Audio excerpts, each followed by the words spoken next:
स्वागत दोस्तों आपका अपने चैनल से सामने मध्य में चलेंगे। सबसे पहले सबसे बड़ी खबर आपको बताएंगे दोस्तों, बिहार विधानसभा चुनाव को लेकर क्यों बोले तेजस्वी यादव की चुनाव आयोग मर गया है, बताएंगे इसके बारे में क्या है पूरा मामला दोस्तों, क्यों तेजस्वी यादव भड़क रहे हैं और प्रियंका गांधी और अखिलेश यादव की ओर से पहले दिन की सभा में क्या क्या बोला गया है, डिटेल में जानकारी अब तक पहुंचाएंगे दोस्तों। इसी के साथ में चलेंगे एक और बड़ी खबर की तरफ, जहां पर चुनाव में वोट दिए बिना लाखों प्रवासी वापस लौट आए हैं दोस्तों। इसी के साथ में बताएंगे कैसे नीतीश कुमार की रैली में नीतीश कुमार लोगों को रोकते रह गए, लेकिन फिर भी लोग रैली छोड़कर निकलने लगे, जिसके कारण नीतीश कुमार की जमकर बेइज्जती हो रही है दोस्तों। इसी के साथ में प्रधानमंत्री मोदी को सीधा सोशल मीडिया के माध्यम से तेजस्वी यादव ने जमकर खड़ी खोटी सुनाई है दोस्तों। एक एक करके चलेंगे आज की सारी बड़ी अपडेट, लेकिन उससे पहले अगर आप भी मानते हैं कि बिहार विधानसभा चुनाव में इस बार पूरी तरीके से चुनाव आयोग विफल हो रहा है चुनाव सही से कराने में, तो इस वीडियो को लाइक करके लाल बटन दबाकर चैनल को सब्सक्राइब करके बेल आइकन दबाकर कमेंट बॉक्स में अपनी राय जरूर लिखकर बताएगा, ज्यादा से ज्यादा वीडियो को शेयर कीजिएगा दोस्तों। चलते हैं सबसे पहले सबसे बड़ी ब्रेकिंग न्यूज अपडेट की तरफ, जहां पर तेजस्वी यादव का एक बड़ा बयान सामने आता है दोस्तों। तेजस्वी यादव मीडिया से बात करते हुए चुनाव आयोग को लेकर बुरी तरीके से भड़क जाते हैं। तेजस्वी कहते हैं कि चुनाव आयोग मर चुका है क्या, चुनाव के बीच में 10,000 रिश्वत बांटी जा रही है, हार के डर से अपने संसाधन खर्च करने की बजाय बीजेपी इस बार बिहार को लूटने वाले ईडी के सिकंजे में फंसे भ्रष्ट डीके छाप अधिकारियों के मार्फत गरीब राज्य के खजाने से ही पैसा बांट रही है। चुनाव के बीच में एनडीए प्रत्याशियों के द्वारा दिन दहाड़े हत्याएं की जा रही है। नामजद हत्यारे थाने के सामने से गुजरता हुआ प्रचार करते हुए नियमों की धज्जियां उड़ाते हुए सैकड़ों गाड़ियों के साथ काफिले के साथ बंदूक और गोला बारूद लेकर घूम रहा है। चुनाव आयोग की नैतिकता और प्रभुता को रौंद रहा है। चुनाव आयोग अपना और लोकतंत्र के मृत्यु लेख लिखने में व्यस्त है। कुल मिलाकर दोस्तों चुनाव आयोग पर जोरदार निशाना साधते हुए तेजस्वी यादव ने दो बड़े मुद्दे उठाए हैं दोस्तों, बल्कि चुनाव आयोग पर कई सारे और भी बिहार में ऐसे मुद्दे उठते हैं जिस पर चुनाव आयोग एकदम चुप्पी साध कर बैठा हुआ है। सोचिए एक चुनाव में 20 चुनाव में 10-10 हजार रुपए महिलाओं को देने की इजाजत चुनाव आयोग ने दे रखी है दोस्तों, यानी महिलाओं के अकाउंट में पुरानी सरकार के 10-10 हजार रुपए आ रहे हैं। तो क्या ये वोट खरीदने का एक तरीका नहीं है? अगर आप भी मानते हैं कि चुनाव आयोग को अगर निष्पक्ष चुनाव करवाना है तो उनको इक्वल ग्राउंड पर यानी बराबरी की लड़ाई सुनिश्चित करनी चाहिए दोस्तों। 10-10 हजार रुपए देकर चुनाव खरीदने का ये नया मामला सामने, अगर आप भी मानते हैं कि इस पर अब चुनाव आयोग पर कठिन सवाल खड़े किए जाने चाहिए तो लिखकर जरूर बताएगा दोस्तों। सबसे पहले चुनाव आयोग को 10,000 रुपए दिए जाने पर या तो पैसे सबके वापस लेने चाहिए या फिर दोबारा से चुनाव कराने की घोषणा करना चाहिए। ये तो इलीगल इलेक्शन है, तो अपनी राय जरूर लिखकर बताएगा। चलते हैं एक और ब्रेकिंग न्यूज अपडेट की तरफ दोस्तों, जहां पर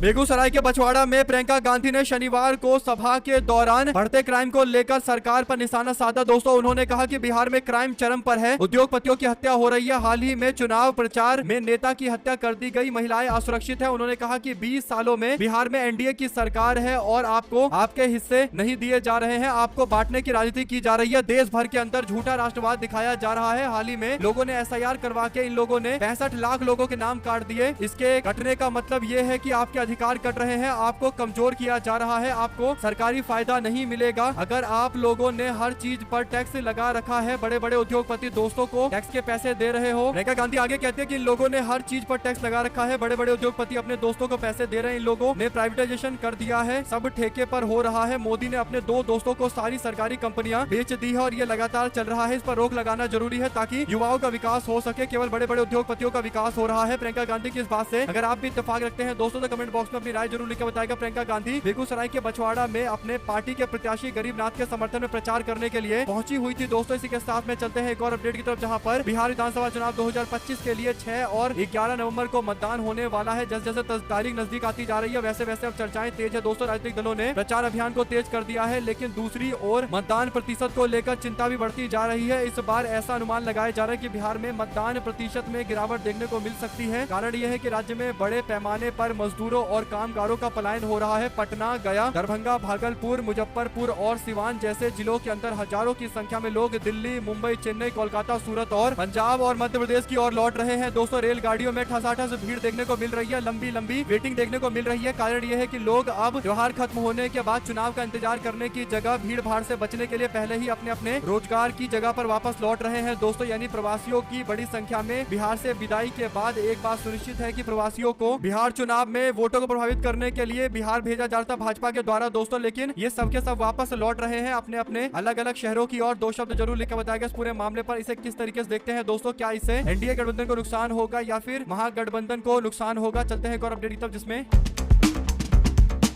राहुल गांधी ने एक बार फिर से धुआंधार भाषण देते हुए बीजेपी और मोदी को निशाने पर लिया है। दोस्तों राहुल गांधी ने धुआंधार भाषण देते हुए निशाने पर लेते हुए भाजपा को बोला कि मोदी जी कहते हैं कि मैं नॉन बायोलॉजिकल हूँ, यानी मेरा जन्म जो नॉर्मल तरीके से नहीं हुआ है बल्कि मैं भगवान द्वारा भेजा गया हूँ। इसके बाद राहुल गांधी इसी बात पर तंज कसते हुए कहते हैं कि मोदी अपने आप को अवतार बताते हैं, भगवान द्वारा भेजा गया व्यक्ति बताते हैं, नॉन बायोलॉजिकल बताते हैं और उनको ऐसा लगता है कि भगवान ने भेजा है अडानी और अंबानी का काम करने के लिए। यानी नरेंद्र मोदी कहते थे कि उनको जनता के काम के लिए भेजा गया, लेकिन राहुल गांधी ने कहा कि शायद भगवान ने इनको अडानी अंबानी के काम के लिए भेजा होगा, तभी ये अपने आप को नॉन बायोलॉजिकल बताते हैं। अगर आप भी मानते हैं दोस्तों की नॉन बायोलॉजिकल यानी अपने आप को अवतार पुरुष बताने वाले नरेंद्र मोदी को 2024 के चुनाव में एकदम समझ में आ गया होगा कि जनता नॉन बायोलॉजिकल प्रधानमंत्री नहीं बल्कि इंसानी रूप वाले लोगों को पसंद करती है, नेता को पसंद करती है। लोगों को कोई अवतार पुरुष नहीं चाहिए, लोगों को एक ऐसा नेता चाहिए जो विकास कर सके और इसीलिए बीजेपी को 240 पर लाकर अटका दिया गया। दोस्तों राहुल गांधी के द्वारा जो तंज कसा गया है, इस पर आपकी क्या राय है लिखिएगा जरूर। इसी के साथ में चलते हैं एक और अपडेट की तरफ, जहां पर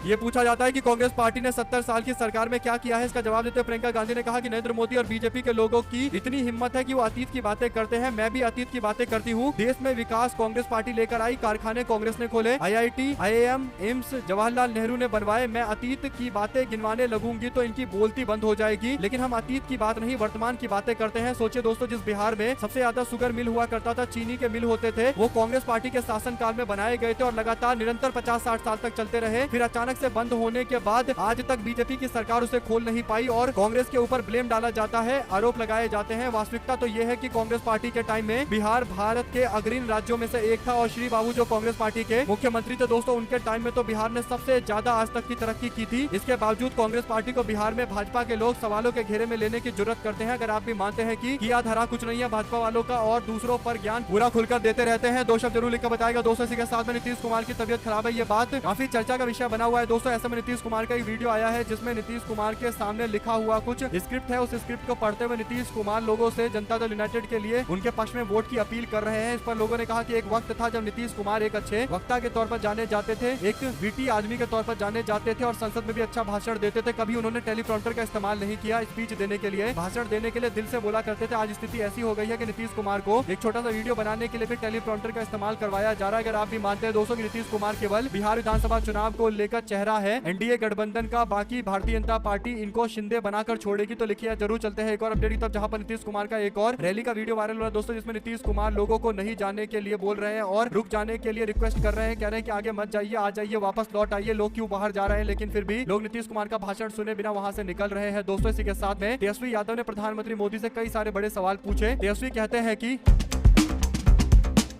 आदरणीय प्रधानमंत्री नरेंद्र मोदी जी, आज रोहतास जिले में भी ताबड़तोड़ गोलियां चली, कई लोगों को गोली लगने की सूचना है। आशा है कि आप इन्हें प्रधानमंत्री प्रमाणित सुशासनी सत्कर्मों की श्रेणी में रख के जंगल राज की संज्ञा अवश्य देंगे और जंगल राज को लताड़ेंगे। आपका धन्यवाद। यानी मोदी के द्वारा जो जंगल राज चिल्लाया जाता है दोस्तों, उसी पर तेजस्वी यादव का निशाना है। अगर आप भी मानते हैं कि नरेंद्र मोदी और बीजेपी की जनता दल यूनाइटेड की सरकार के अंदर भी इसी तरीके का बुरा हाल है, जिसे जंगल नहीं बल्कि राक्षस राज कहा जा सकता है, लेकिन मोदी के मुंह से एक शब्द नहीं निकल रहा क्योंकि अपने लोग सत्ता में बैठे हुए हैं। अगर आप भी मानते हैं दोस्तों कि नरेंद्र मोदी कोई ऐसे प्रधानमंत्री नहीं है जो सच्चाई बोले, वो केवल सत्ता हासिल करना चाहते हैं, इसके लिए चाहे बड़े बड़े कांड बीजेपी वालों के डिफेंड करना क्यों ना पड़ जाए, तब भी नरेंद्र मोदी आगे दिखाई देंगे। दो शब्द जरूर लिख के बताएगा। हमारे साथ लगातार जुड़े रहने के लिए सभी दोस्तों, भाइयों, बहनों, मित्रों का बहुत बहुत धन्यवाद। दोस्तों कमेंट बॉक्स में लगातार कमेंट करते रहिएगा। जय हिंद, बहुत धन्यवाद।